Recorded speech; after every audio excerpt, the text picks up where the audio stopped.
The gray wallpaper, the low hum of computers, was a constant drone in the open-plan office of Chroma Collective. A sound so familiar to Alara Vance that she only noticed it in its absence. She tucked a stray strand of dark brown hair behind her ear, her focus entirely on the screen before her. Her fingers, with their 5 slender digits on each hand, moved with practiced ease across her tablet, adjusting the hue on a digital illustration.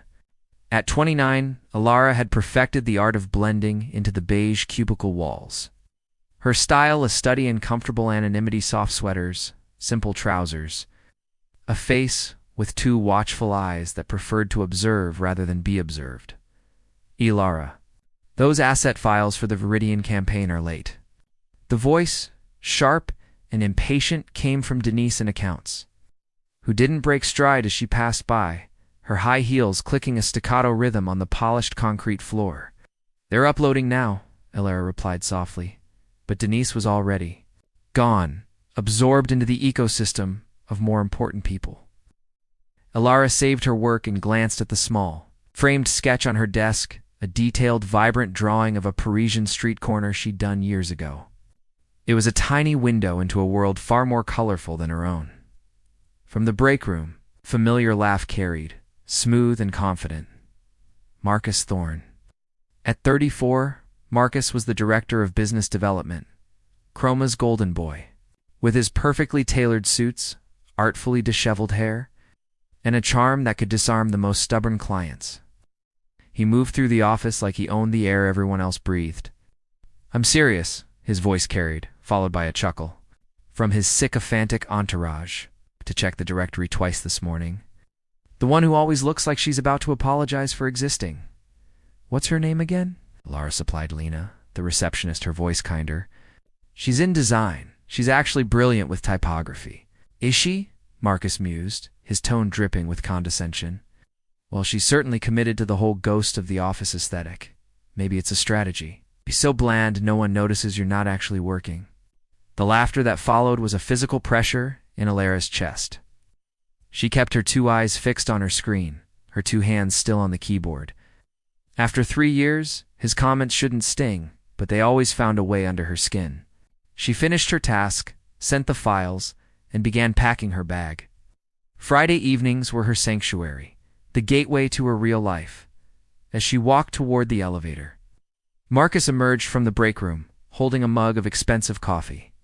His gaze slid over her, not registering her as a person, just another piece of office furniture. "Have a good weekend," Alara offered, her voice polite and neutral as the elevator doors opened. Marcus looked momentarily surprised she could speak. "You too," he said after a beat too long. Elara. The doors closed, and in the final sliver of light she saw him turn to his colleague, mouthing words that looked suspiciously like, "Does she always leave this early?"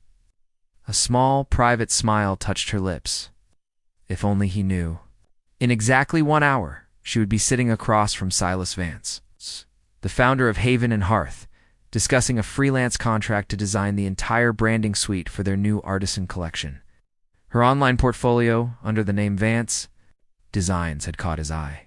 Portfolio filled with the bold, expressive work she never got to do at Chroma. The woman Marcus thought was wallpaper had depths of color no one in that office had ever bothered to see. Monday morning arrived, draped in a familiar Portland drizzle. The gray sky mirroring Alara's mood as she rode the elevator up to Chroma's 10th floor. The weekend meeting with Silas Vance had been a triumph. He'd loved her concepts, her vision. The contract was hers. But that victory felt like a dream as she stepped back into the fluorescent-lit reality of her day job. Morning. Meeting in 5. Everyone. Melanie, the office manager, called out. Weaving through the cubicles, Lair took her usual seat at the far end of the conference table, a position that allowed her to observe without participating. She opened her notebook as her colleagues filtered in, chatting about their weekends. Marcus arrived last, as always, making an entrance in a new navy suit. "Let's begin," said Patricia Odom, the creative director. "First order, the AuraCore pitch. Marcus, you had some feedback on the initial concepts?" Marcus leaned forward, his confidence filling the room. "I I showed the drafts to Bethany Walsh from Oracore on Friday. She wasn't blown away. Scanned the room before briefly landing on Alara. The designs lack energy. They're safe, forgettable. Alara felt heat rise to her cheeks. Those were her designs. What specifically didn't work? Patricia asked, frowning. Everything, Marcus gestured. Broadly. Oracore is revolutionizing biometric security. Their branding needs to be cutting edge, not look like it was designed by someone whose biggest thrill is organizing their spice rack. A few people chuckled. Lara kept her expression neutral, though her fingers tightened around her pen. Had followed the brief Patricia had approved, which emphasized trustworthiness and seamless integration. I see, Patricia said, glancing at Alara. Lara, can you rework these with more dynamism? Of course, Alara replied, her voice even, though. I should clarify, the brief specifically requested an aesthetic that conveys reliability and calm assurance. If we're shifting direction, I'll need updated parameters. Marcus rolled his eyes slightly. The brief is a guideline.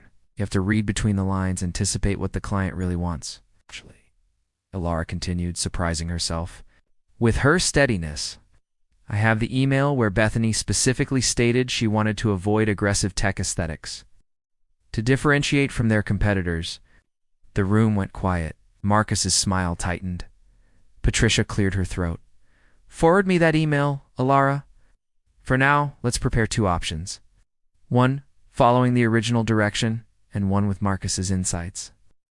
As the meeting moved on, Alara felt Marcus's gaze on her, assessing, curious. She had never pushed back before. Later at the printer, he approached her, leaning against the wall with practiced casualness. Interesting move in there, he said. Just clarifying the requirements, Alara replied, collecting her pages.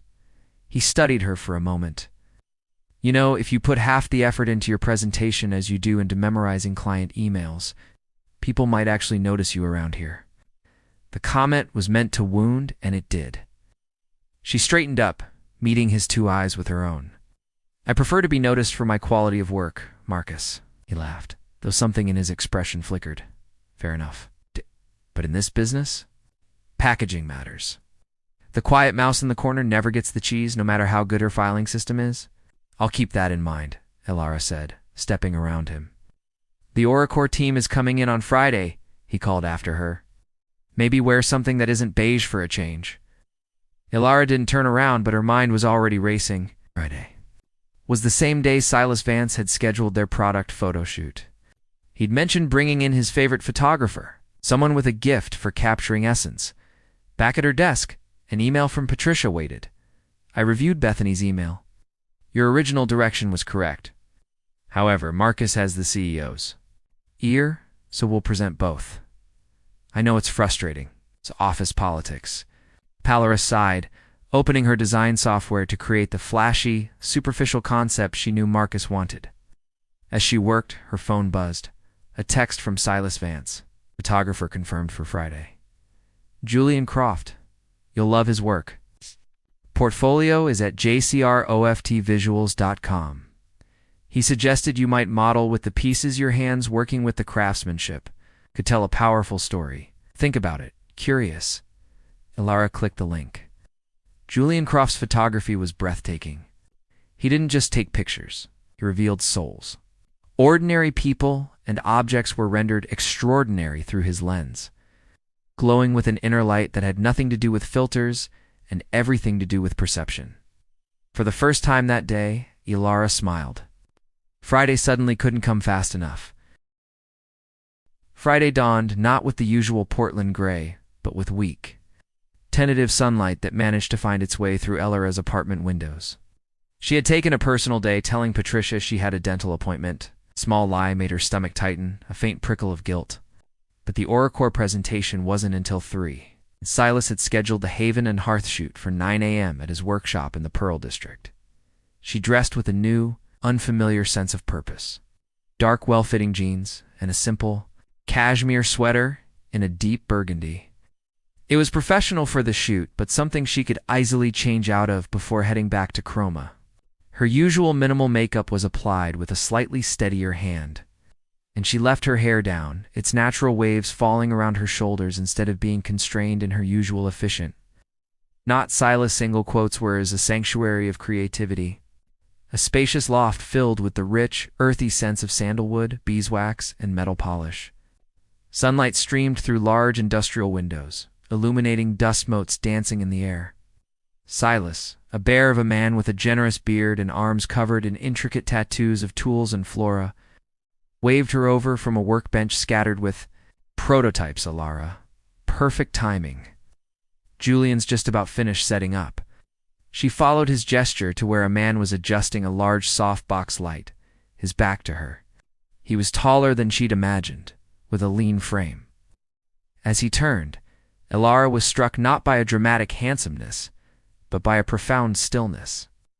Julian Croft looked to be in his early 40s, with thoughtful eyes, the color of weathered slate, behind a pair of simple, black-framed glasses. His movements were economical, precise, radiating a quiet confidence that felt entirely different from Marcus Thorne's performative charm. "Alara Vance," he said, extending a hand. His grip was firm and warm. "I've been living inside your branding portfolio for the last week. The way you use negative space isn't just design. It's breathing room for the product itself." It's remarkable. The compliment, so specific and knowledgeable, caught her off guard. A blush warmed her cheeks. "Thank you. That's exactly what I try to do in your photography. Feels like you see the story behind things." A genuine smile touched his lips. Then this should be a fascinating conversation.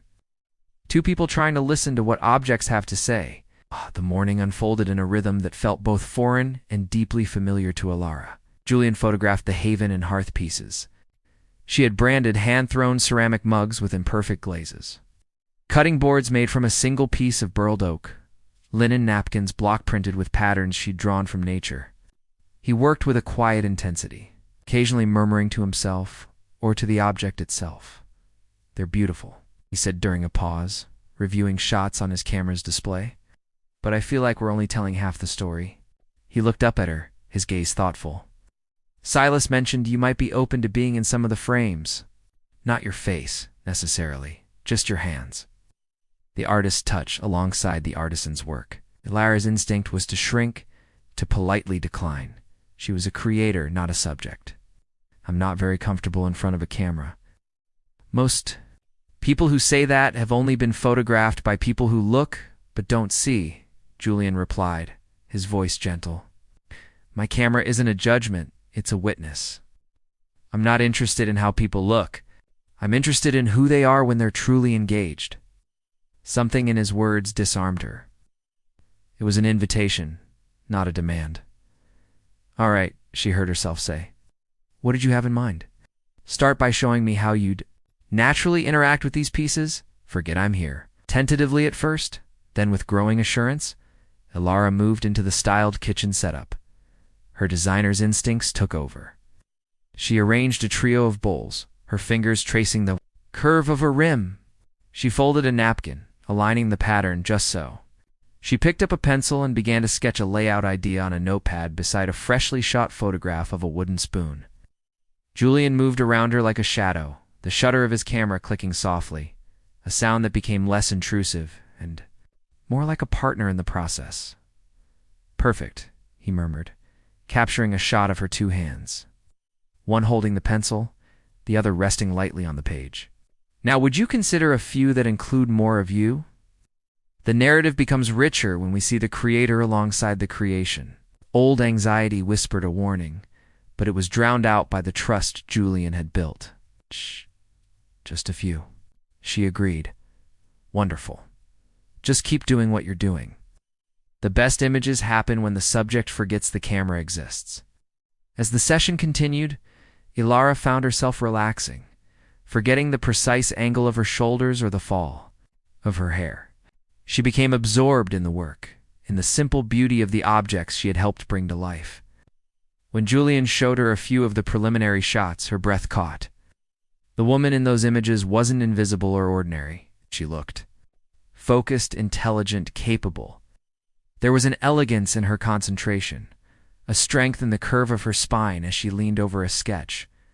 The deep burgundy of her sweater seemed to glow in the soft light. "I hardly recognize myself," she admitted softly. Julian shook his head. "That's exactly you. Most people just don't take the time to stand this close to see it."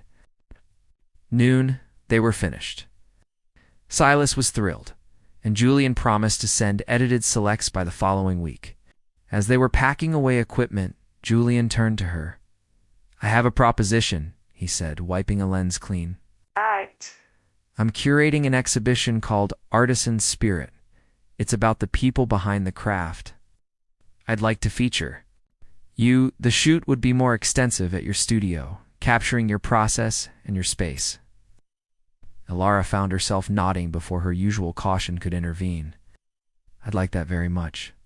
They exchanged numbers, and Alara felt a connection forming, not the electric charge of instant romance, but the warmer, steadier glow of creative kinship and mutual respect as she gathered her things to leave for her afternoon at Chroma. Julian stopped her. "One more thing." He handed her a small, thick envelope. "A preview. Sometimes we need to see ourselves through a different lens to recognize what's always been there." In her car, her heart still humming from the creative energy of the morning, Alara opened the envelope. Inside was a single, beautifully printed photograph. It was a candid moment taken when she hadn't been aware of the camera. She was looking down at her sketchbook, a strand of hair falling across her cheek. The sunlight from the window caught the side of her face, illuminating her profile and the intense focus in her downcast eyes. There was no trying, no posing. It was just her, utterly absorbed. And in that absorption, she looked compelling. There was a quiet passion, a depth she never saw in her own mirror. She stared at the image for a long time, her thumb tracing. The edge of the paper, the woman in the photograph, wasn't trying to be seen. She simply was, and in being herself, she became undeniable. A glance at her watch broke the spell. The AuraCore presentation was in 2 hours. Marcus's dismissive comments from Monday echoed, but they sounded faint and far away now, drowned out by the quiet certainty in the photograph she held. On impulse, she took out her phone and texted Julian. "Thank you for the photo. You've given me something I didn't know I needed." His reply was almost immediate. "Sometimes the right light reveals what was always waiting in the shadows. Good luck this afternoon." With the photograph carefully tucked into her portfolio bag, Alara started the car and pointed it toward Chroma Collective. For the first time in years, she didn't feel the urge to fade into the background. She felt inexplicably like stepping into the light. The drive back to Chroma Collective felt different, the usual tightness in her chest. The low-grade dread that accompanied a return to the office after even a short absence was gone. In its place was a steady, low hum of anticipation. The photograph Julian had given her lay in her passenger seat like a talisman, a silent reminder of the morning's revelation. She arrived with 45 minutes to spare before the AuraCore presentation, instead of slipping directly to her cubicle to nervously review her notes. She went straight to the women's restroom, a garment bag slung over her shoulder. Inside was not a dramatic costume, but an outfit she owned yet never wore to the office. A tailored jumpsuit in a deep charcoal gray. Its clean, architectural lines a direct reflection of her design aesthetic. It was simple, professional, but undeniably present. Changing quickly, she studied her reflection. The transformation wasn't about becoming someone else. It was about removing a layer of camouflage. Her hair, still down from the shoot, fell. In soft waves, she added a subtle, copper-colored lip stain, a shade that complemented the pendant she'd worn to the shoot, which she kept on. The woman looking back at her was still Alara Vance. But it was the Alara from Julian's photograph, focused, assured, authentic. When she walked into the conference room to set up, Patricia Odom did a visible double-take. "Alara, you look different." "Good, different, I hope," Alara said, her voice calm as she connected her laptop to the projector. "Definitely good," Patricia affirmed, a curious smile playing on her lips. "Big plans after this?" "No," Alara replied, arranging her clicker and notes with a practiced ease. just felt like a change. The door swung open, and Marcus Thorne strode in, already mid-sentence on his phone. "Assure you, Bethany, we've prepared something truly innovative for you today." He ended the call, his eyes scanning the room before landing on Alara. His step faltered almost imperceptibly. His brow furrowed as he took in her altered appearance, his gaze doing a quick, analytical sweep. "I see you took my advice," he said, a hint of smugness in his tone as he slid into the chair beside her. He adjusted the cuff of his obviously expensive shirt. Ilara met his gaze, her expression neutral. "Actually, I just decided to stop dressing for invisibility." Before he could formulate a retort, Patricia announced, "They're here." Door opened, and the Oracore team entered. Tyler Chen, the marketing director, gave a tight, professional smile. Beside him was Bethany Walsh, the CEO, a woman with a sharp gaze and an air of known-sense efficiency that immediately commanded the room. "Marcus," Bethany said, shaking his hand. "Looking forward to seeing what your team has crafted." "We've prepared something special," Marcus assured her, his charm dial turned to maximum.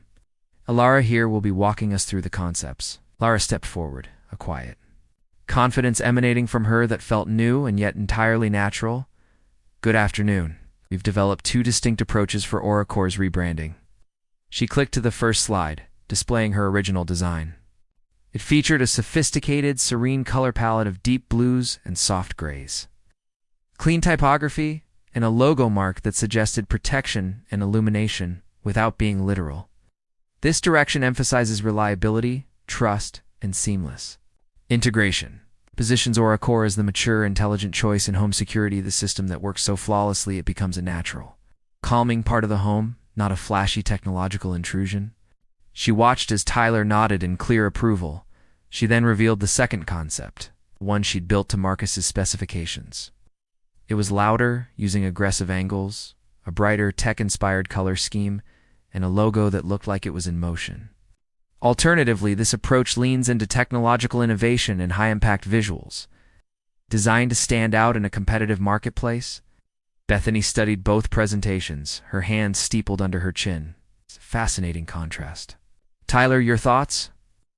"I'm immediately drawn to the first concept," Tyler said without hesitation. "It aligns perfectly with our discussions about distancing ourselves from the boys' club of tech aesthetic. It feels premium and trustworthy."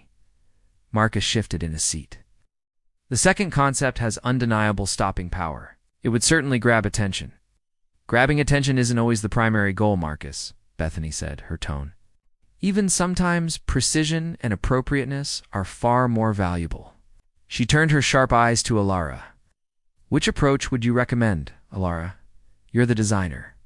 The room went still. This never happened. Marcus always handled client opinions, steering them toward his preference. Ilara felt his gaze. On her, a mixture of surprise and alarm. She took a breath, her mind clear. "Based on your market position and stated goals to appeal to a broader, design-conscious demographic," she began, her voice steady, "I believe the first concept serves your brand better. It conveys sophistication without effort, which mirrors how your products function seamlessly integrated, providing protection without drawing attention to themselves until they're needed. It doesn't shout, it assures." Bethany's smile was slow and genuine, well articulated. "One agree completely." She looked at Marcus. "Your designer has excellent instincts. We'll proceed with the first direction." The rest of the meeting was a blur of timelines and next steps.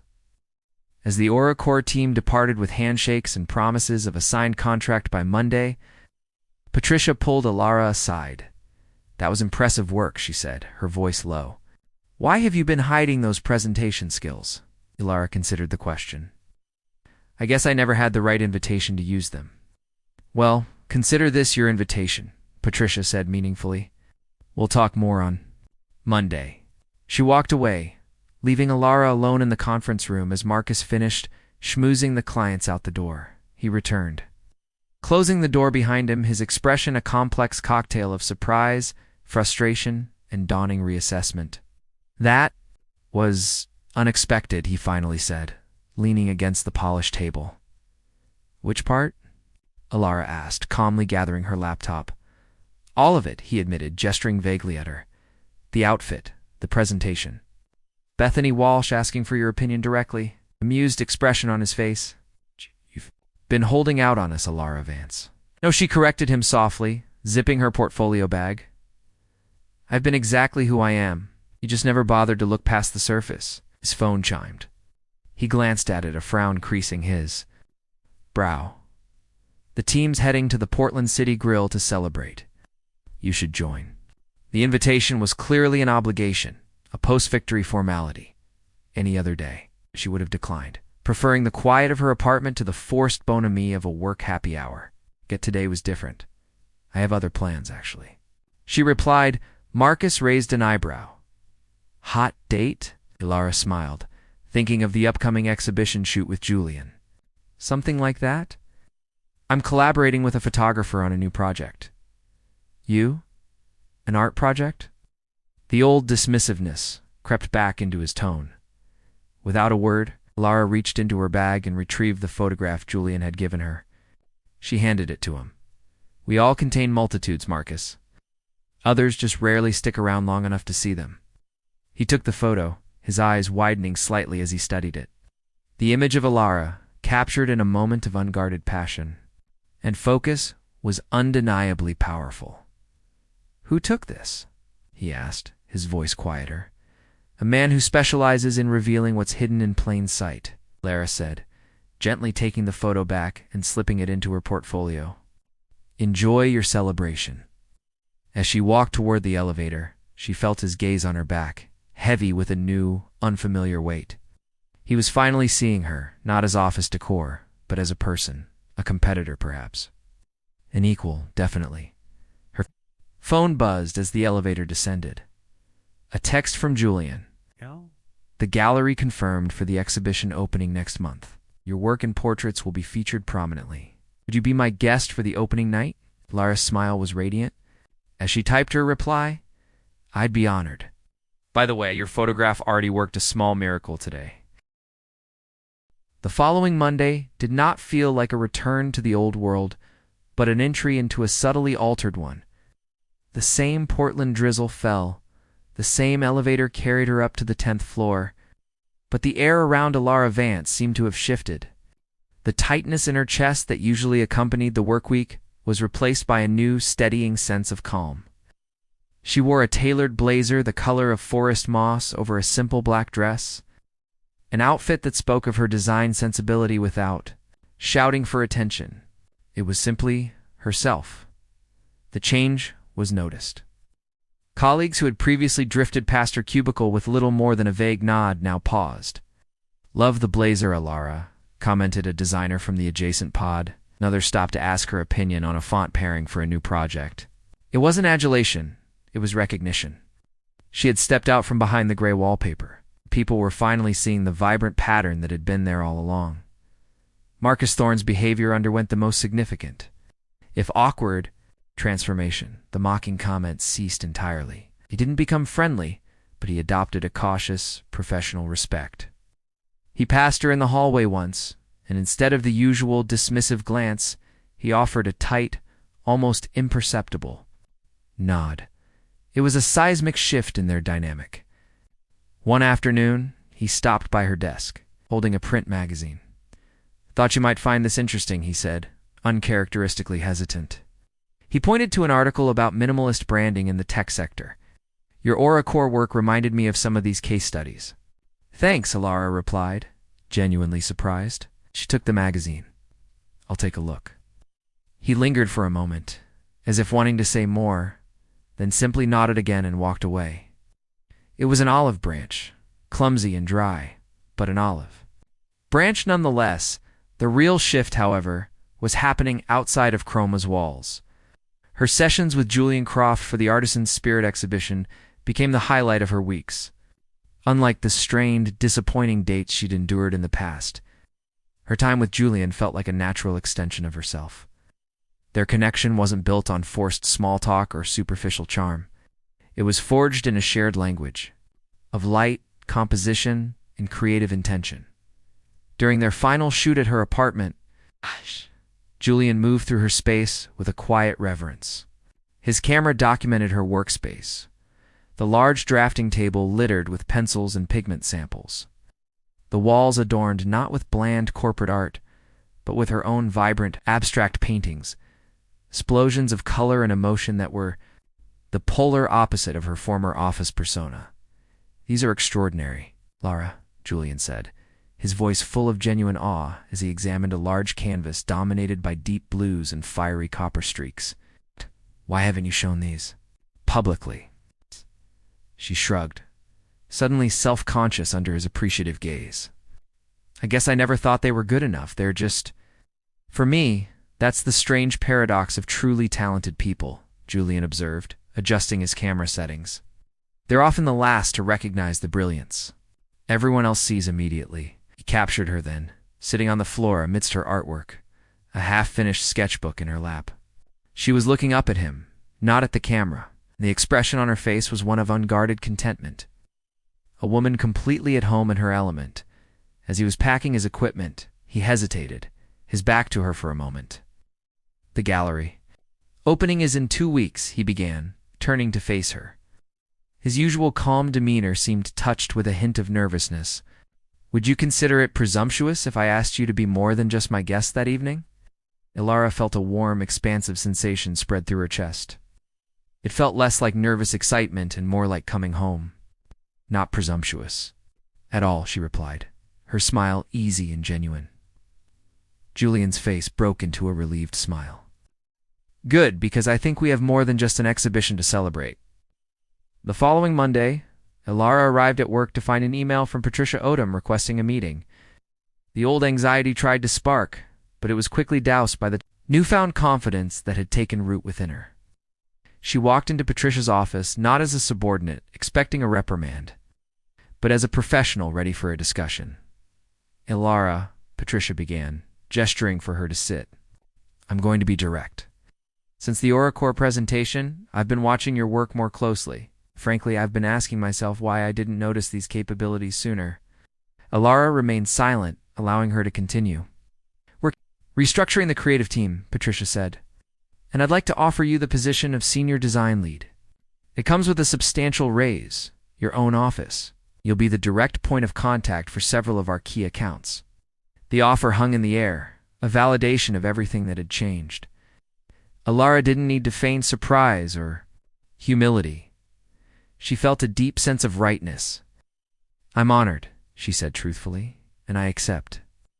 As she left Patricia's office, a promotion secured, she spotted Marcus by the coffee machine. Their eyes met across the open space. It was mid-laugh with the junior account manager, but his smile faded slightly as he saw her. He didn't look away or offer a mocking raise of his eyebrows.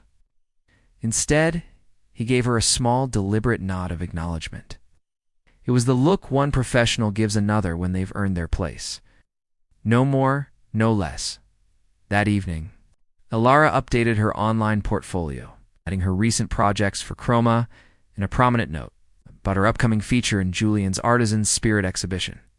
As she worked, she reflected on the velocity of the past few weeks.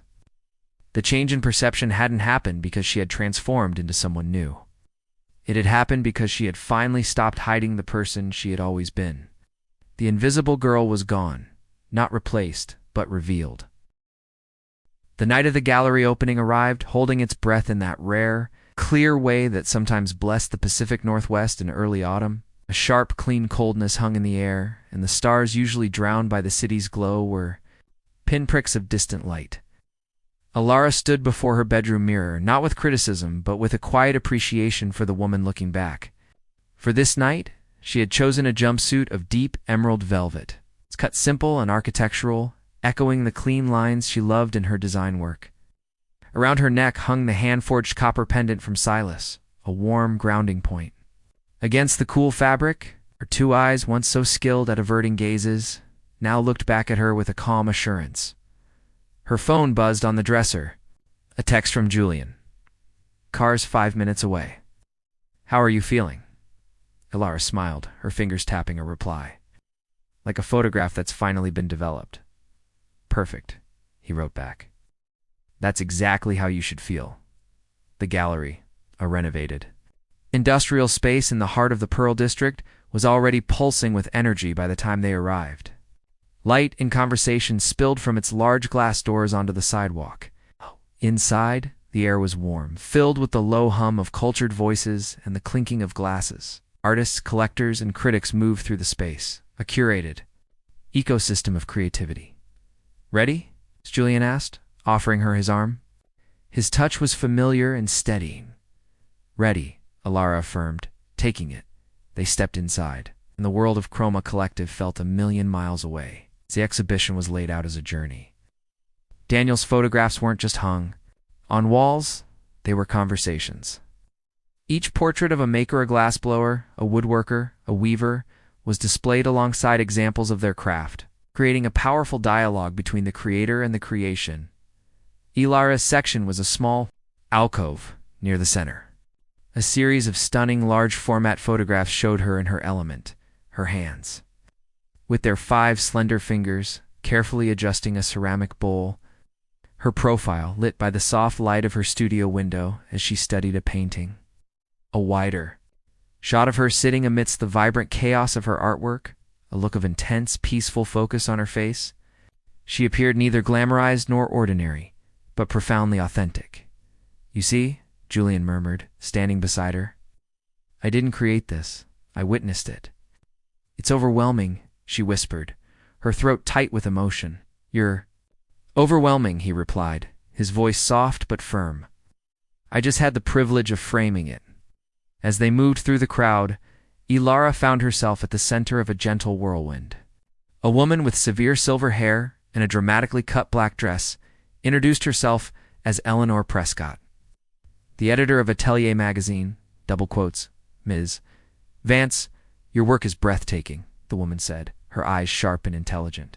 The synergy between your design aesthetic and Julian's photography is exactly the kind of creative partnership we feature. Love to discuss a spread in our next issue. A man who owned a chain of boutique Northwest home stores inquired about commissioning a line of textiles featuring her patterns. A design director from a major tech firm, there as a guest, handed her a card and mentioned a potential rebranding project. Each interaction was a thread, weaving a new tapestry of possibility for her future. Ilara Vance. The voice was familiar, but its tone was unfamiliar, subdued, almost hesitant. She turned from a conversation with a local art critic to find Marcus Thorne standing there. He was, as always, impeccably dressed in a dark suit, but he seemed slightly off balance, like a man in a room where he didn't know the rules. "Marcus," she said, genuinely surprised. "I didn't expect to see you here." "Evidently," he replied, a ghost of his old sardonic smile appearing and then vanishing. He gestured vaguely toward her photographs. "I saw the exhibition announcement on your screen last week. Curiosity got the better of me." She introduced him to Julian, who, with a photographer's perceptive grace, excused himself to attend to other guests, so Marcus said, turning back to the images. "This is the collaboration. Part of it," Alara replied. Haven and Hearthline launched 2 great reviews last week. He studied the photographs, his gaze more thoughtful than she'd ever seen it. "These are remarkable. You look?" He paused, uncharacteristically searching for a word. "Yourself." "Yes," she agreed simply. "But I'm beginning to think the self I saw at the office was a carefully constructed decoy," he admitted, finally meeting her eyes. "The office has been different since the Oracore presentation. Quieter, better actually. Patricia's restructuring has people on their toes." He shoved his hands in his pockets. "Change can be good." "Can," Alara offered. "It can," he agreed. Then he added, with a sincerity that seemed to cost him something, "Congratulations on the promotion. It's deserved." Before she could formulate a response, Eleanor Prescott returned, drawing Alara into another conversation about potential layouts. When she finished, Marcus had melted back into the crowd. The evening became a beautiful blur of connections and congratulations. By the time the crowd began to thin, Alara felt a deep, thrumming exhaustion mixed with pure exhilaration. Found her near a large photograph of her hands shaping a lump of clay. 3 of your paintings sold, he said, his eyes bright, and I've taken down 6 inquiries for your design work. It doesn't feel real, she breathed, leaning slightly against him. A month ago, I was the woman everyone overlooked. You were never overlooked, Julian corrected gently, his arms slipping around her waist, just unseen. There's a profound difference. As they prepared to leave, the gallery owner approached and pressed a small, thick envelope into Alara's hand. A gentleman asked me to give this to you. Inside was a business card for Chroma Collective, emblazoned with Marcus Thorne's name and title. On the back, in his precise, sharp handwriting, was a message. I was wrong. I thought presentation was about the packaging. It's not. It's about the truth inside. You've taught me that. It was something perhaps more valuable, an admission, a recognition. She tucked the card away, a small, peaceful smile on her lips. Outside, the cold night air was a shock after the gallery's warmth. Julian wrapped his suit jacket around her shoulders, his touch intimate and protective as they waited for their car. What are you thinking about? Asked, sensing her quiet contemplation. Visibility, she said, looking up at the sharp, clear stars. And how we can be the ones hiding ourselves from the world. Julian nodded. The most difficult subject to see clearly is always ourselves. The light has to come from the right angle. You were my right angle, Alara said, turning. To face him fully, you didn't change the subject. You just adjusted the light. It's what a good photographer does. He smiled, his hand finding hers. And a good partner, I think. Their car pulled to the curb. As Julian opened the door for her, Alara caught a glimpse of a familiar silhouette across the street. Marcus stood beside his expensive car, phone in hand, looking not at the screen, but back toward the gallery entrance. Their eyes met through the chill night air. He didn't smile or wave, simply offered a small, almost imperceptible nada. Final, silent acknowledgement. Before sliding into his car and driving away, Alara felt no triumph, no schadenfreude. She felt only a quiet closure. One spectrum recognizing the light in another, Julian held the car door open. Where to now? He asked. Alara understood he was asking about more than just the immediate destination. She slid into the warm interior, her hand still in his. Forward, she said simply,